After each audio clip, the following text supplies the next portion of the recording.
मीनाक्षी एक ऐसी घटना जिसका नाम सुनते ही लोगों के होश उड़ गए थे। जी हाँ, एक ऐसी घटना जिसे सुनने के बाद लगता ही नहीं था कि यहाँ पर कोई आ सकता है। जी हाँ, काफ़ी ज़्यादा डरावनी और भयानक ये घटना आज मैं आपके साथ शेयर करने वाली हूँ। और ये घटना जो है पन्ना के एक छोटे से गांव की है, जिसे हमें लिखकर भेजा है सविता ने। तो सविता ने जो कहानी हमें लिखकर भेजी है वो उसी के गांव की है और काफ़ी चर्चित कहानी है। मीनाक्षी की ये कहानी आज मैं आपके साथ शेयर करने वाली हूँ। तो उसके पहले अगर आप मेरे चैनल पे नए हैं तो प्लीज़ चैनल को सब्सक्राइब ज़रूर कर लीजिए, लाइक और शेयर करना ना भूलिए। गांव में काफ़ी शांति थी। सविता बताती है उसके जो गांव है वो काफ़ी छोटा था, पर जो भी सदस्य वहाँ रहते थे सब एक बाउंडिंग में रहते थे। सब रिश्तेदारी एक दूसरे से रखते थे। मीन्स के कोई किसी का मामा मौसी, ऐसे अधिकतर गांव के जो लोग थे वहाँ पर ऐसे रिलेशन में थे। अब वहाँ पर काफ़ी समय से कुछ अच्छा काम नहीं हुआ था। तो उन्होंने सोचा कि घर में जो सविता है वो बताती है कि उसका जो परिवार था वो करीबन 37 से 38 लोगों का था। तो जो उसके बड़े ताऊजी थे उनके बेटे की सगाई तय हुई थी और शादी की तैयारी चल रही थी। काफ़ी अच्छा माहौल बन रहा था घर में, और घर में माहौल बनने के बाद सभी लोग काफ़ी खुश थे। तो इतनी ज़्यादा खुशी में कुछ ना कुछ तो बेकार होता ही है, ये सभी को पता है। कहीं ना कहीं से कुछ अपशगुन तो होगा, ऐसा सबके मन में डाउट था। तो ज़्यादा वो खुशी को जाहिर नहीं कर रहे थे, क्योंकि लड़की काफ़ी सुंदर पढ़ी लिखी सब मिली थी। तो उन्होंने ज़्यादा टाइम वेस्ट ना करते हुए सविता का जो ताऊजी थे उन्होंने फटाफट से डेट तय कर ली। शादी नज़दीक आ गई थी। शादी की तैयारियों में सब लोग जुट गए थे, और उसके बाद जो था एक माहौल अलग ही बना था। मीन्स के सभी लेडीज़ें जो थी वो हल्दी कूटना, ये करना, मेहंदी की तैयारी, शादी की तैयारी, सारी तैयारियों में अलग अलग लेडीज़ें बट गई थी। अब जो सविता की ताई जी और उसकी जो मम्मी और जितनी भाभियां थी उनके घर में, सभी लोग एक दिन हल्दी कूट रही थी मंडप के अंदर। तो उन्होंने बताया कि जैसे ही उन लोगों ने हल्दी कूटना स्टार्ट करी, जो उसकी भाभी थी बड़ी वाली, अनीता नाम की, वो एकदम बेहोश होकर गिर जाती है।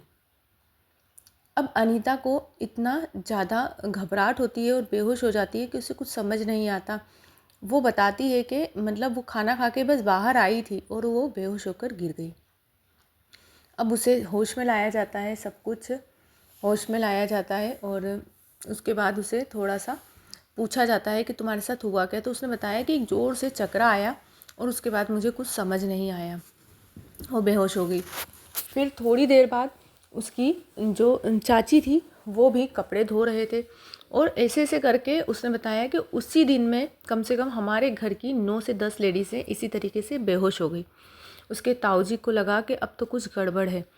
फिर जो अनीता थी सबसे पहले जिसे शिकार बनना पड़ा था कुछ चीज़ का, या फिर कुछ बीमारी थी, जो भी था, अभी किसी को पता नहीं था कुछ भी। तो उसका शिकार सबसे पहले जो अनीता थी वो बनी थी, जो उनके घर की बड़ी बहू थी। अब सविता बताती है कि मेरी जो भाभी थी अनीता, वो इतनी ज़्यादा अजीब अजीब सी हरकतें करती थी। मीन्स के जब खाना खाने बैठती थी सभी लेडीज़ें, तो खाना जो 3 4 5 लेडीज़ों का इकट्ठा खा जाती थी। हर 15 20 मिनट में उन्हें फिर से भूख लगती और उतना ही वापस खाती। मीन्स के वो पूरे पूरे दिन में करीबन हमारे घर के 35 से 36 जो लोग हैं उतने लोगों का खाना वो अकेले खा लेती थी। तो सभी को डाउट हुआ कि कुछ ना कुछ गड़बड़ है। अजीब सी दिखने लगी थी। मीन्स के कुछ चेहरे में अंतर आने लगा था, पहनावे में अंतर, बोली में अंतर। अनीता पे लोगों का ध्यान ज़्यादा जाने लगा था। अब उसके बाद थोड़े दिन, मीन्स के 2 1 3 दिन हुए और शादी की तैयारी धूमधाम से ज़्यादा अच्छे से चलने लगी थी। जो उसके ताऊजी और ताई जी थे उन्हें थोड़ी चिंता थी कि बहू की तबीयत ख़राब ना हो जाए शादी के कारण। तो उसे कहीं पर मंदिर में ले जाया गया और वहाँ से उसे डोरा करा दिया गया था। अब अनीता पे उस चीज़ का प्रभाव नहीं पड़ रहा था, घर की दूसरी लेडीज़ों पर यही प्रभाव पड़ने लगा था। उसके ताऊजी जो थे वो सोच रहे थे कि कुछ ना कुछ तो गड़बड़ है, सब कुछ अच्छा है, तो उन्होंने सारी लेडीज़ों को, जेंट्सों को वहाँ पर धागा कराकर सब चीज़ें सही करी। अब शादी होकर आई और नई दुल्हन घर में आई। शादी सब कुछ अच्छा था, दुल्हन के हाथ में कोई डोरा या कोई धागा नहीं था। आते ही उसे भी इस बीमारी का रंग चढ़ गया। जिस तरीके से अनीता को हुआ था वही सेम कंडीशन इसे हुई। उन लोगों ने सोचा कि इसे भी धागा करा दिया जाएगा तो ये सब कुछ ठीक हो जाएगा, पर नहीं। इसका नाम एकता था। एकता को ऐसा कुछ हुआ ही नहीं, धागा भी करा दिया, पर एकता के ऊपर इस चीज़ का असर ज़्यादा गहरा हो रहा था।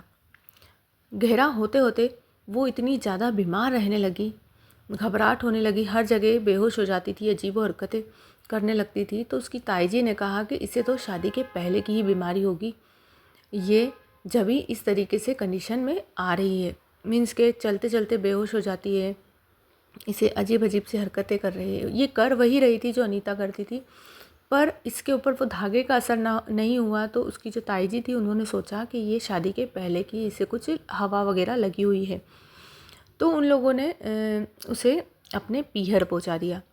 पीहर में भी वो इतनी ही बीमार रहने लगी, काफ़ी दिक्कत। तो उसके जो हस्बैंड था, सविता बताती है कि मेरे जो भैया थे उन्होंने वापस उसे लाने का फ़ैसला ले लिया, क्योंकि वो इतनी ज़्यादा बेकार कंडीशन में बीमार होती जा रही थी, खाना नहीं खाती थी, बाल का झड़ना, चेहरे पर अजीब सा डरावना सा चेहरा बनते जाना, और वो अजीब सी दिखने लगी थी।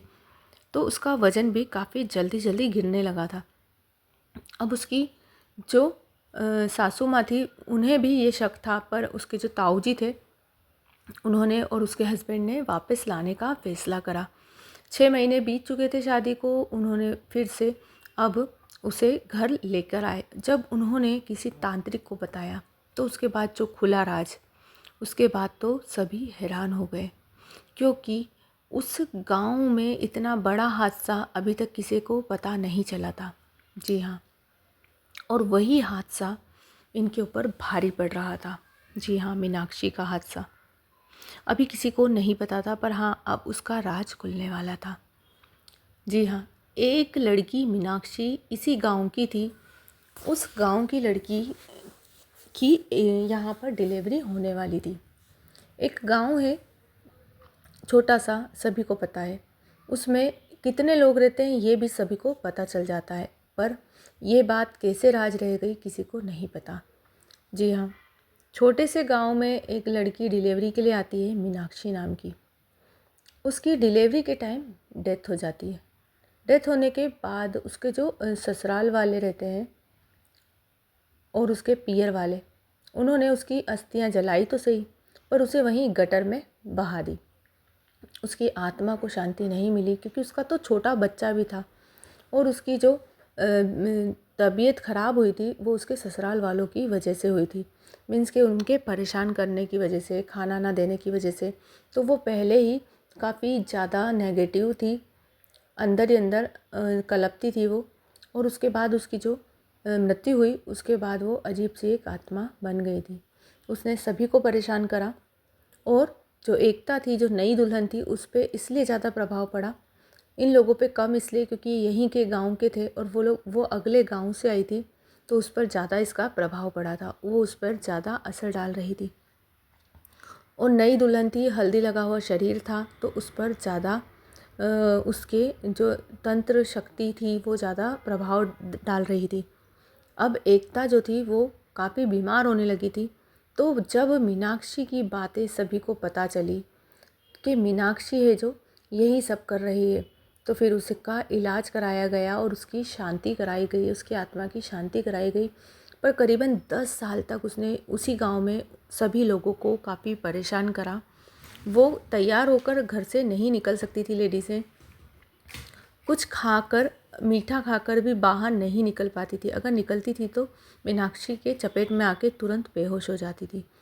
और वहाँ पर जो तांत्रिक थे, जो क्रियाएं करते थे, वही लोग उन्हें बचाते थे बार बार। तो इस तरीके से मीनाक्षी की ये कहानी काफ़ी ज़्यादा डरावनी, काफ़ी ज़्यादा भयानक थी। आपको पसंद आए तो प्लीज़ सब्सक्राइब कीजिए, लाइक कीजिए, शेयर कीजिए। कमेंट्स बॉक्स में मुझे ज़रूर बताएं कि आपको मेरी वीडियो कैसी लगती है। Thanks for watching.